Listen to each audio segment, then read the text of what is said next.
আজকে আমাদের জননেতা আমাদের মাঝখানে এসেছে, আমাদের সমস্যাগুলো তার সামনে আজকে দাঁড়িয়ে বলা উচিত। বলতে গেলে মন্দির থেকে আজ ভগবান আমাদের সামনে এসেছে।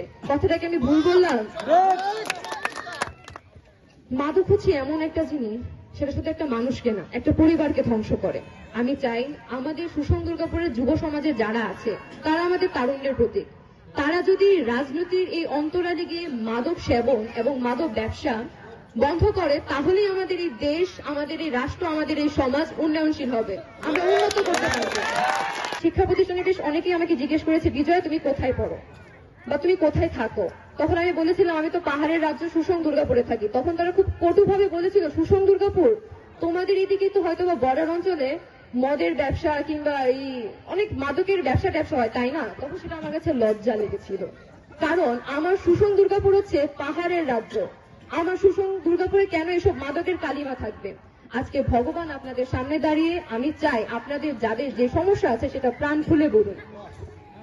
এবং সর্বশেষ কথা, যেটা না বললেই না হয়, সেটা হচ্ছে আপনারা সবাই জানেন এইবার আমাদের যে নির্বাচনটা হচ্ছে, নির্বাচনের মধ্যে একটা সমস্যা হচ্ছে হ্যাঁ ভোট এবং না ভোট।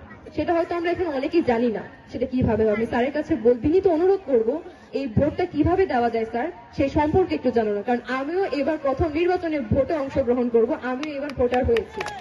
আমি চাই আমি সহ আমার এই 5 নং এলাকাবাসী সবাই সেটা জানুক, এবং আমি প্রত্যাশা করব আমার এই 5 নং বাসী সর্বোচ্চ ভোট দিয়ে ধানের শীষকে জয়যুক্ত করবে।